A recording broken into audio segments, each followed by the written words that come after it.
qala lomfele 21 years ngingawaqula kama ngangaqulele imayonnaise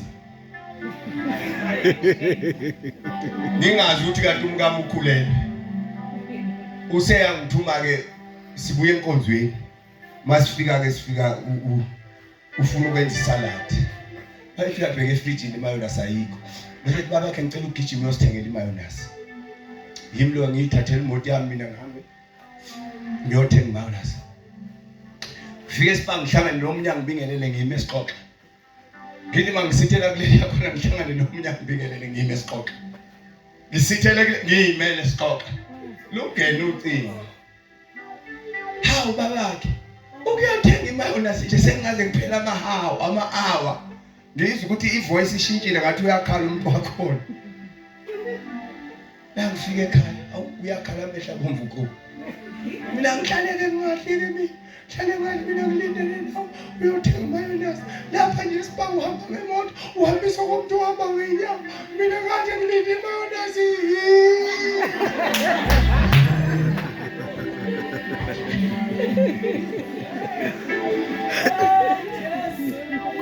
kodwa lomhlaba ngaze ngiliqule sebenzile mina abazalwane ngisebenza nginesikhundla sokuqasha nokuqosha akekho umuntu engamqasha ngoba elale nami futhi akekho kwangabaxoshayo akekho engamqosha ngoba engabukulala nami ngasebenza ngokuthembeka ngayindoda umkami ngimhloniphile ngomzimba wami ngoba uyithempeli likaNkulunkulu Jesus mayisefikile uJesu uyakwembeza Sathane uyafika ensimini yase-Eden ubadlisa isithelo ubaphambanisa noNkulunkulu ngoba mawuphambana nezwi likaNkulunkulu uyahlubula mwaphambana nje nezwi likaNkulunkulu uyahlubula uAdam noEva ngesikhathi besalalela umthetho kaNkulunkulu azange beyibone behambaza kodwa ngosuku bephambane noNkulunkulu bayibona ukuthi bahambaza and ukuhambaze lokhu kuyabhayizisana ngoba kukwenza ngathi uclever nyana uyitshe ukuthi uyazi kunoNkulunkulu owaziyo nabo bangenwa ukuza bahamba bayothatha amacembe ezihlahla babhinca ngoba ukuhambaze yikho lokho kwenze wazi wafunda nezinyanga nezangoma yes ningixole umkhuhlane uyangihlasela so lelithawula lami ngenza konke ngalo ngixolele wena we-hygiene sula amakhala sula nobuso ubambe khona bazokhuthwa yiloko hawu lelithawula lakhe akukho lana elami nje kanti ngisula wena ingani awusuqakeka manje haleluya isuke ngalibala isaduku lambazalwana umlomo uyayiwusule ngesaduku bese ubuso ngoba beyajuluka ngibusule ngalokho ngoba mina ngokukhathazeka kakhulu haleluya sesiyaqeda ngizama ukuveza insindiso bazalwane mase bewele esonweni uNkulunkulu wahlaba iphasika lokuqala wabahlabela isilwane wabambesa mayise bambesile wabakhipha ensimini yase-Eden la ku chapter 3 mawuqhubeka ufunda khona ayithi sesifundile ngale ku Luka 17 siqedile lapha bese yolanda ukuthi mawugqoka nje umzalwane musu ugqoka ngendlela ekhubanayo ivangeli liyakufundisa ukugqoka amen ngoba awukho umyalo uNkulunkulu awushayela ngoba ehloso ukucindezela kodwa yonke into uNkulunkulu ayenze yayo umyalo la uyenzela ukusiza wena. Thank you Jesus. uJesu akabenefit ngalutho ngoba mawugqokisa okwesifebe wena ozoba yikholo lizothi makuthiwa kufakaza la ulokhu uzocela imithandazo bazalwane isheli zingenhle lokulimala ingenhle isheli uma kufika ogumede bekhashela yonke into bekhashela ukugqoka ingubo ezithayithayo kodwa mama mathi belimsapho ugumede uma neyamazi yalimaza Haleluya ukulimala nje mawulikholo lingalaleli mawulikholo nje ngafuna ukulalela uhlala ulimele futhi uyolimala nje uzibeke right mfowethu ngeke sishintshe nje sithatha isinqumo sokuthi sizokhuluma into efunwa uNkulunkulu phezulu kwakho yozuyenza. Uthi uyaduba uya kwenye indawo uhlale eduze komuntu eTexini adlala ivideo yami eduze kwakho. Usudubile wayokhonza kwenye indawo. Because be right ngoba inhloso ukuthi ube njani? Be right. Mase befika ensimini yase-Edeni uyabakhipha uNkulunkulu. Bayazalana abantu bayanda kwandukona uNkulunkulu lethu uzamcolo. Mase kwandukona abantu ingelosi ngolimi olusheshe lizwakala kodwa lithi izwi lenkosi amadodana kaNkulunkulu lithi ajola nezintombi zabantu kwazalwa isizwe esingalawuleki. uNkulunkulu wayesethi hayi ngeke ngiyayisolthi ngimenzile umuntu wathumela uzamcolo kulowo zamcolo ngoba uma konakele emhlabeni njoba kunje akubi abantu bonke abonakele wemamati. Angithi nawe nje obula ufuna ukuba right kulesi sizukulwane esinje. Angithi niyazi phanje kwenzakalani. Abanye nje uLwesihlanu they can't wait for the Friday. Koze kulamuli Sunday ntambama. Bedakwa utshwala bejayiva bephuma bengena endaweni zokubulala impilo yabo. Bethi indawo zokuyijabulisa. Angithi niyazi kwenzakalani phanje.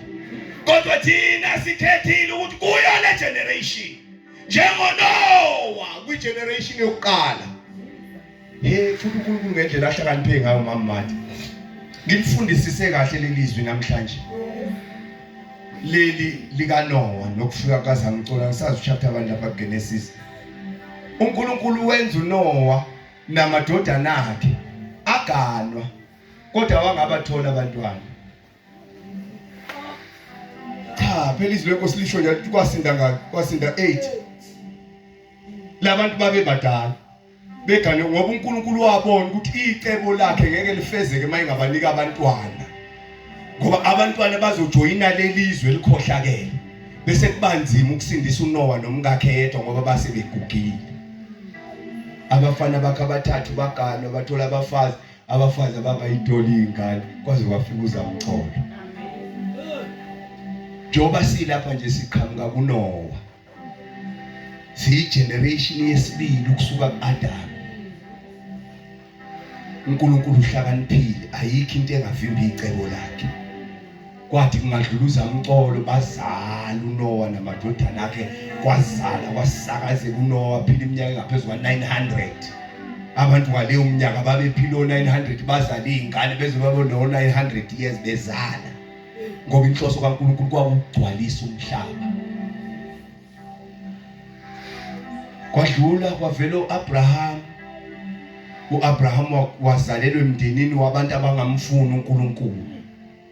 Omunye uyayabuza athi isona siphelanga ngani pho ngokaZamcolo. Asizake siphele phela isono ngoba umnikazi wesona akakaboshwa.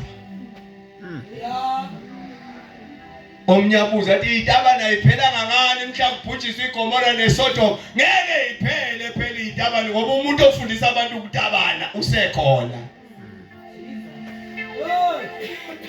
uNkulunkulu akasona isidumo mhleleke kabi. Wazalo uAbraham bazalelwe emndeni okhonza iThixo kodwa uAbraham wakholwa yena yedwa njengoba kuthiwa thina sisizukulwane sikaAbraham kuthiwa ukhokho wamakholwa. Wakholwa uAbraham wakholwa uNkulunkulu abe ngamfundiswanga ngoba waba nebhadi lokuzalelwa emndenini onganandaba noNkulunkulu njengowami kodwa wakholwa uAbraham kwaphuma kuye isizwe esibizwa ngoIsrayeli. uNkulunkulu wenza icebo ngikhuluma ngensindiso njalo wenza icebo uNkulunkulu ukuthi uIsrayeli akamshayela umthetho wokuthi umuntu njalo ngonyaka uyothatha isilwane anyukele ethempelini aye kumpriest ayocela ukusibekelwa. Nizwe kahle makhona zazi ngaxolelwa izono zayimbozwa. uJesu engakafika izono zazenziwa njani? Make kwaphela unyaka wangabuyela ethempelini ukuthi uyoshiselwa ngezono zakhe zayivuka ibezi imbeva zimbuka uNkulunkulu zithi kwathi ngokwanda bobubi ngoba ngesikhathi abantu behlubuka uNkulunkulu kwanda ipoverty. Ngesikhathi nje abantu bebalekela uNkulunkulu njengoba ubaba ungaka nje ingoba le generation esiphila kuya imfuna uJesu. Kwanda ububi wabuka uNkulunkulu wathi hawu abantu bami ngibadalile. Usho ukuthi akuzusinda noyedwa phela. Kwabantu umhlangano ezulwini. Incwadi kaIsaya ithi ubani ozosiyela, ubani ozosikhululela bona. Lithi izwi lenkosi lasukuma iwundu. Kufakaza incwadi yesambulo ithi wasukuma iwundu la ithatha incwadi yeqala eyayibhalwa izono zomhlaba. Lathi iwundu mina ngizoya baba ibakhulule. uNkulunkulu akuhlakanipheni kwakhe wenza icebo lokuthi uJesu kuzabe neutral, angahlanganiswa nasibongo, angahlanganiswa nandoda. Ngcono ayohlala entombini engayazi indoda. Ngikhuluma ngensindiso njalo. Ungavuma abantu bakwedelele ngoba usindisiwe ngoba ungayazi lento oyilandelayo. Amandla kaNkulunkulu lawe esiwalandelayo. Asilandeli icebo lomuntu owagwinya imbali.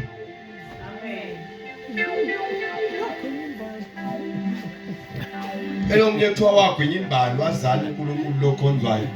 Thi unina wagwinya imbali abesha abantu beqamba amanga. Intombi zaziyotheza, intombi zakwaHadebe zaziyotheza. Enye yabona imbali enhle yayithatha yayigwinya, yakhulelwa yazala umfana.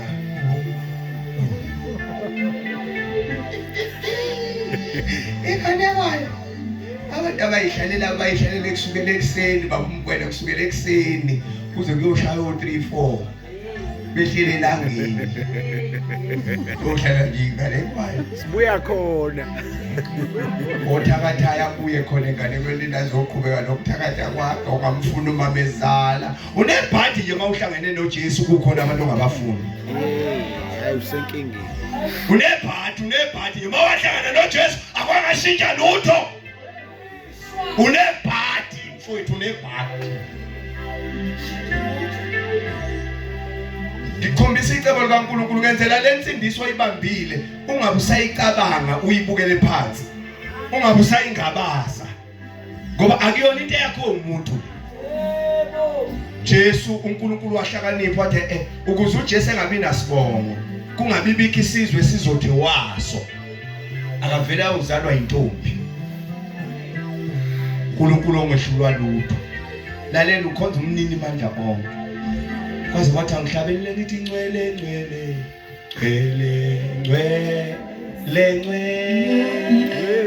ngcwele mandla wonke nini mandla nibathathe bunye nibathathe bunye simangate.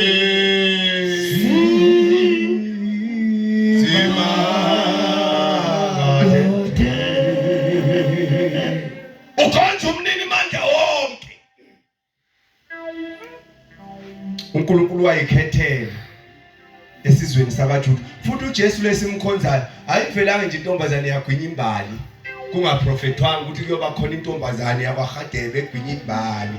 Ithi ngagwinya imbali izala uNkulunkulu wabantu abamnyama, uyena okhulula abantu baye ezonweni zabo. Lo Jesu esimlandelayo kwaprofethwa ngaye thousands of years before he was born. Kunabaprofeti abaze balala bengambonanga ngamehlo kodwa uNkulunkulu ebabona isithi uzofika. Isaya Kwathiwa intombi yokhulelwa. Kwathi uyena oyokhulula abantu bakhe ezonweni zabo.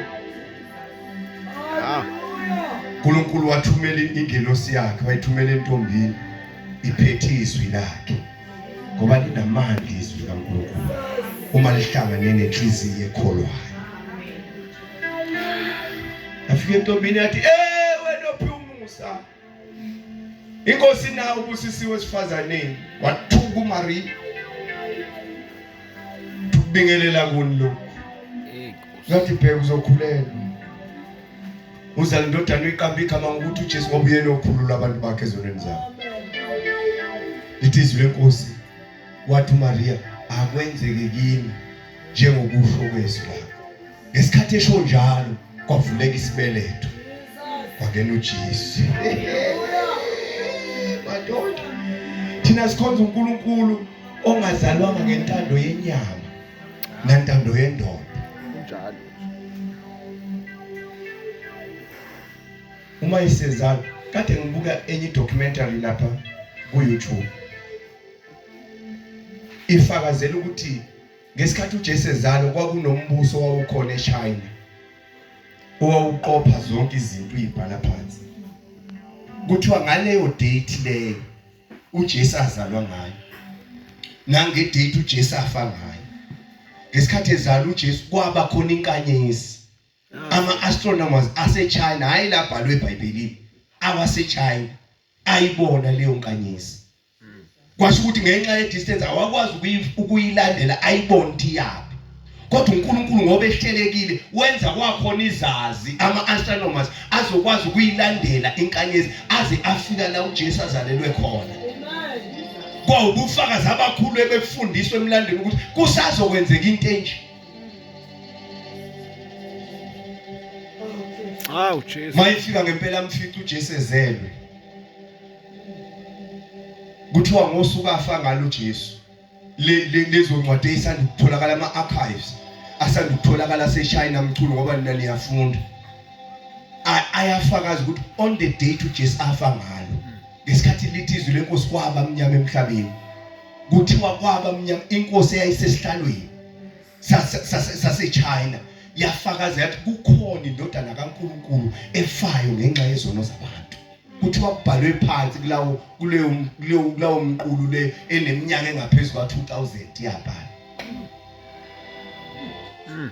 Ngiyangimangazwe ngihlekiswe yilabantu abangazi lutho. Bathi uJesu wabelungu. Abelungu bafika lapha bezothatha izwe ngoJesu. Bathathani-ke emashayinini abelungu njengoba beshumayela uJesu. Bafunani emashayinini? Babeyothatha lephizo. Suke kukhuluma nje kokushoda kwengqondo yomuntu nomuntu ongazazi izinto. Yebo kuliqiniso ukuthi abantu abashumayela uJesu la beza kahle basilethela uJesu. Kodwa umbuso kaHulumeni wawukhona wawabona amandla evangeli. Ukuthi umuntu uma esehlangene noJesu uyalunga athambe. Umbuso wawusunombela kuleyo nto. Kuliqiniso. Kukhona umhlaba owalahleka, ulahleka ngenxa yokuthi ababusa babekhona bahambisa inkolo phambili. Yafika inkolo bafike babaqonela abantu. Lokho ngeke sikuphikise. Kodwa inhloso kaNkulunkulu ngokuletha ivangeli eAfrika kwakungekhona ukuqonela abantu.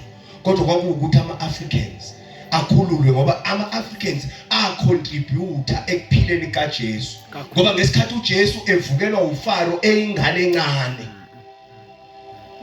Eyingane encane uJesu engakahlanganiswa 2 years kwakhishwa umyalo kwathiwa izingane zabafana zonke azife. uNkulunkulu waya kuJoseph wathi inkosi ehlele esitalweni ifuna ukumbulala umntwana. Yehlela naye eGibhithe. iAfrika ikhona entsindisweni. iAfrika ikhona eplaneni kaNkulunkulu lokusindiswa kwabantu. Ungezwe abantu bethu landela into yabezizwe. Yibona abalandela into yabezizwe. Thina silandela uJesu silandela into yakithi. Ngoba vele uNkulunkulu wayesidalela ukuthi sidale sikhonze yena yedwa. Bona baxhashaza uSathane wabafundisa into zabezizwe njengoba begcwele iphandla begcwele indophi begcwele ingcabo bayafutha bayagquma bayaphalaza bayachatha bayakhafula kodwa akulungi lutho.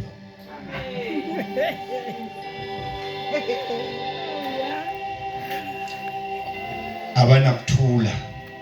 Ngicabanga ukuthi indaba yensindiso ngiyichaze kahle namhlanje. Ukuthi akuyona into yayizolo le. Yicebo likaNkulunkulu acebela lona ungakabikho.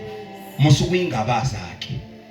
Zonke lezi ezinye izinkolo, ake ngikhulume ngale yamaSulumane njengoba wekho amaSulumane la. Yikho ngibabiza ngegama. Inkolo yamaSulumane iqale uMuhammad 600 years after uJesu esefile. Ake sikhulumeni bafowethu u2026 angithi uApril seyaphela. Uma ngaba nesigameko esenzekala manje u2026 kube khona uGumede sibhale phansi asirecord ukuthi senzekile. Bese kuthi emva kwa 100 years ukusuka manje kuqhamuka umuntu ozalwe emva kwalo 100 years azophikisa lesi sigameko esenzeka ngo100 years saqoshwa saba nofakazi ukuthi senzekile ungakholwa yimuphi ilo fike after 100 years isigameko noma ilo owaqopha ngonyaka isigameko esenzeka ngawo imuphi ongamkholwa wayekhona kodwa kunabantu abanesibindi namhlanje abalandela inkolo eyavela after 600 years uJesu safa wavuka kuba wesi kakhulu ke kulaba bakithi abalandela uNkulunkulu wakithi kuwesi kakhulu ke kulaba inkolo yaba ikahlanganiswa ngisho 200 years kodwa baphikisana nento eyayisi existe more than 2000 years before kuvela inkolo yabo and le ndaba kaJesu bazalwane ayibhalwa ngamakholwa kuphela njoba besebenza nje ogeologists nama astronomers nabantu bonke labo society kuyambiwa le kulamazwe ivangeli laqala khona kuyambiwa kutholakala incwadi ngaphansi komhlaba ezifakazela lento esinishumayeza yona ezinye zazingabhalwa abantu abakholwa ezinye zabhalwa amaJuda ayemelene noJesu kuvela ubufakazi babo manje ukuthi ngempela waba khona umuntu onjalo wafika wabanga isiphithiphithi emaJudini waluyiswa lo muntu waze wabethelwa ekufeni kwakhe kuthiwa kwazamazama umhlaba kwavuleka amathu kubhala abantu abangakholwa liyeke ke iBhayibheli bhala abantu abangakholwa bafakazile into eseBhayibhelini manje mina ngizokuqinisa nje njengoba ngizela ngizokuqinisa ukuthi lo Jesu omthathile ungamngabazi wena okwakho lwela qikekela ukuthi izinto ayibhalela uyizinto ayibhalela mawufuna ukumbona ngamehlo ngoba siyombona khona uzobuya and lithi izwi lenkosi mayisebuya ngoba uyobe engaseyena umsindisi ngeke sehlele emhlabeni lithi uyoba semafini lithi njengokukhanya kombani ukhanya kwenye indawo ubonakala kwenye indawo lithi ukubuya kaJesu kuyoba njalo lithi kodwa uyome emafini kukhalithi lo ngolondlo senkulu lithi bese thuma ingelosi emhlabeni zimbuthela abakhe zimbuthela ngeke sawuthinta umhlaba mayisebuya kodwa bonke abantu bazombona uJesu abakholwa nabangakholwa ningayilandeli lemfucuza yezifundiso zabantu abaphuphayo ababala iminyaka khona bayathi sebedidiza nje lonyaka odlule konke noma iloya sekukhonjwa ama date ngithi we lamakholwa ngalifunda iBhayibheli